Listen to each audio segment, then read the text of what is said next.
પણ ધારાસભ્યનો ફોન જાય એટલે એફઆઈઆર લખાઈ જાય. અમરેલીની અંદર એક ધારાસભ્યનો ફોન ગયો તો પોલીસ એક દીકરીનું સરઘસ કાઢી નાખ્યું. કઈ પૂછ્યા ગાંચા જોયા જાણ્યા વગર બસ ધારાસભ્યએ કીધું એટલે કાઢો સરઘસ, ધારાસભ્યએ કીધું તો પકડો ઘનશ્યામભાઈ, ધારાસભ્યએ કીધું તો પકડી લો. આ પરિસ્થિતિની વચ્ચેથી રસ્તો કાઢવો હોય તો કોકે તો આગળ આવવું પડશે. વિસાવદરના ધારાસભ્ય ગોપાલ ઇટાલિયાએ ભાવનગર જઈ અને અમરેલીની જ્યાં પાયલ ગોટીની જે આખી ઘટના છે તેમને વાગોડી અને કૌશિક વેકરિયા ઉપર આડકતરી રીતે પ્રહાર પણ કર્યા. અને એ પછી હવે એક મહત્વનો દિવસ આવે છે અને પાયલ ગોટી લખે છે મુખ્યમંત્રીને ફરી એક વખત પત્ર અને ફરી એક વખત માંગ એમની એ જ છે કે મને ન્યાય મળવો જોઈએ. પણ આ બધું કેમ થયું? પહેલા ગોપાલ ઇટાલિયાનું નિવેદન સામે આવ્યું, એમના બીજા જ દિવસે પાયલ ગોટીને મુખ્યમંત્રીને પત્ર લખવાનું સૂઝ્યું અને ફરી એકવાર એવું કહ્યું કે નિર્લિપ્ત રાય છે એ બધી તપાસ કરીને ગયા છે, તેમ છતાં હજુ સુધી મને કેમ ન્યાય નથી મળ્યો. એક પત્ર લખવામાં આવ્યો છે, તેમની વિગતે ચર્ચા કરીએ.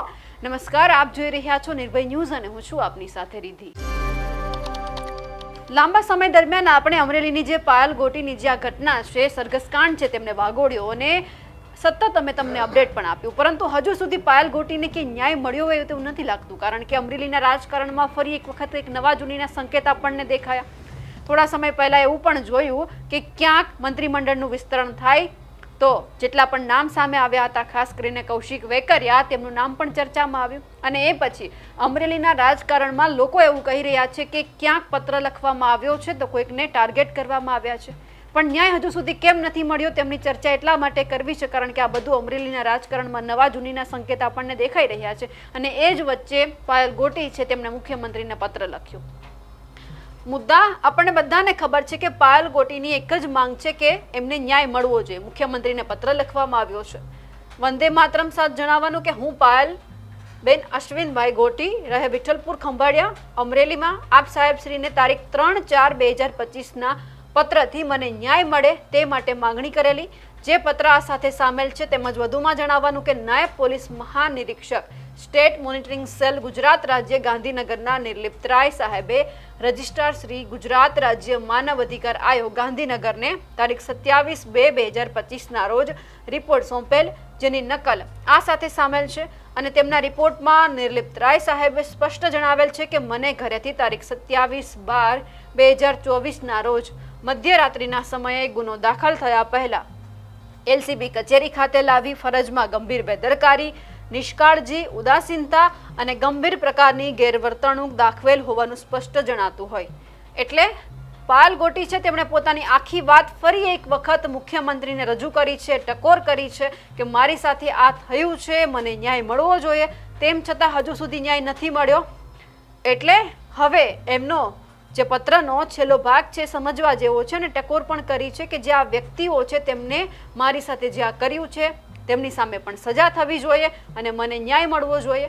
તારીખ 3/1/2025ના રોજ પોલીસ દ્વારા બીએનએસ કલમ 189 મુજબનો અહેવાલ મંજૂરી અર્થે મોકલેલ, જેમાં ગુનામાં સંડોવણી હકીકત પુરવાર થતી ન હોય અને પુરાવાઓ અપૂરતા હોય આવો અહેવાલ પોલીસ દ્વારા કોર્ટમાં રજૂ કરેલ.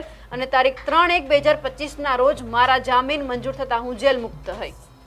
તારીખ 7/1/2025ના રોજ પોલીસ મારા ઘરે સાંજના 16 કલાકે આવેલ અને મને અંધારું થયા પછી 19 કલાકે તેમની સરકારી ગાડીમાં બેસાડીને લઈ ગયેલ. મેં કહ્યું મેડિકલ ચેકઅપ કરવું હોય તો હું કાલે દિવસના આવીશ. તેવું કહેવા છતાં પણ મને ગાડીમાં બેસાડી લઈ ગયેલ અને ફતેપુર ગામ પાસેના પુલ પર લોકો ભેગા થયેલ હતા. તેમણે પોલીસની ગાડી રોકી અને કહ્યું આ દીકરીને રાત્રે ક્યાં લઈ જાઉં છું? તો પોલીસ દ્વારા એવું પણ કહેવામાં આવ્યું કે મેડિકલ ચેકઅપ માટે. તો લોકો દ્વારા મને પૂછવામાં આવેલ કે તારે અત્યારે મેડિકલ ચેકઅપ કરાવવું છે કે કાલે? તો મેં અત્યારે રાત્રે ચેકઅપ કરવાની ના કહેલી, જેથી એકઠા થયેલા લોકો દ્વારા મને ઘરે પરત મૂકવા આવવાનું કહેલ અને પોલીસ મને ઘરે મૂકી ગઈ.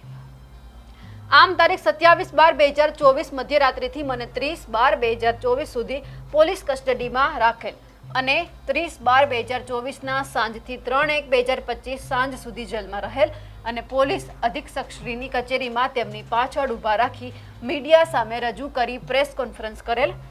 મારું સરઘસ કાઢવામાં આવેલ, જે રવિવારના રોજ વિશાળ પબ્લિક વચ્ચે મીડિયાને અગાઉથી હાજર રાખી મારી બદનામી પૂરેપૂરી થાય તે રીતે મને રસ્તા પર ચલાવેલ હોય.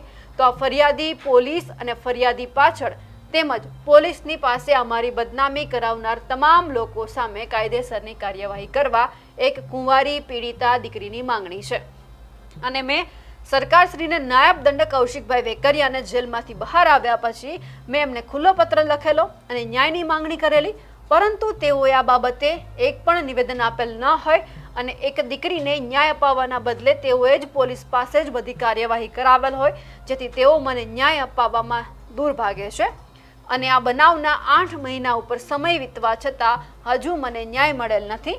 મને ન્યાય અપાવવા આપ સાહેબ સમક્ષ ફરી વિનંતી કરું છું. અહીંયા કૌશિક વેકરિયા ઉપર ફરી એકવાર નિશાન તાકવામાં આવ્યું છે. આ બધું કેમ અત્યારે થઈ રહ્યું છે? એક તરફ ગુજરાતની અંદર જે મંત્રીમંડળનું વિસ્તરણ, એમની વાતો વહેતી થઈ, બીજી બાજુ આપણે જોવા જઈએ તો જે એક સહકારિતા ક્ષેત્રે પ્રેમ જાગ્યો છે, જે અમરેલીના જે સાવરકુંડલાના ધારાસભ્ય છે ભાજપના મહેશ કસવાલા, કારણ કે અમરેલીમાં જ્યારે જઈએ છીએ ત્યારે એવું કહેવાય છે કે અહીંયા નવા જૂની છે, બે પાર્ટ છે ભાજપમાં.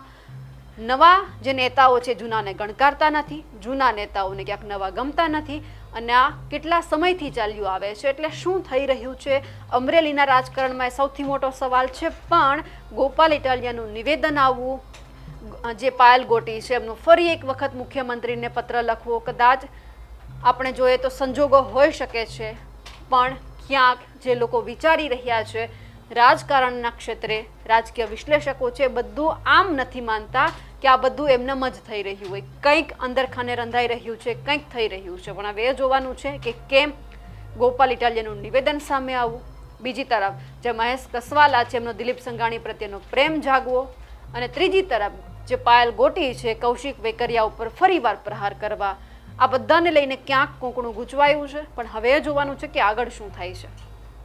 અમારા અહેવાલને લઈને આપનું શું માનવું છે કમેન્ટ કરીને ચોક્કસથી જણાવજો. સાથે જ અમારી નિર્ભય ન્યૂઝ ચેનલને લાઇક, શેર અને સબસ્ક્રાઇબ કરવાનું ભૂલશો નહીં. નમસ્કાર.